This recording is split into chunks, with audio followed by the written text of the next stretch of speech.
The following is fact number 10 from my article entitled, "The Facts Speak for Themselves." On the day of 9/11, Donald Rumsfeld started planning the Iraq War. DoD staffer Stephen Cambone took down several notes with regards to what Rumsfeld was saying. Quote, "Best info fast. Judge whether good enough to hit SH, Saddam Hussein, at same time. Not only UBL, Osama bin Laden." End quote. Quote, "Go massive. Sweep it all up. Things related and not." End quote.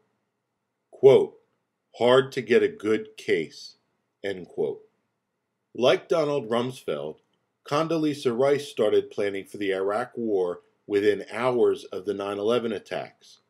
Sir Christopher Meyer, quote, a former British ambassador to the United States, says then National Security Advisor Condoleezza Rice talked to him about Iraq and Saddam Hussein hours after the attacks on the World Trade Center and Pentagon on September 11, 2001, end quote.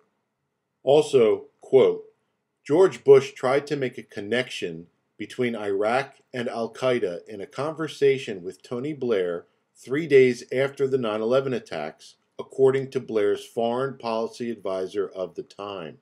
End quote. That is the end of fact number 10. These individuals didn't act like people who should have been concerned about the well-being of Americans affected by that day. These individuals didn't act like people traumatized by the events of that day. Instead, they acted like people just waiting for the attacks so they could initiate their plans for war. They came into office wanting to go to war with Iraq. The very first thing on the agenda was figuring out a way to go to war with Iraq.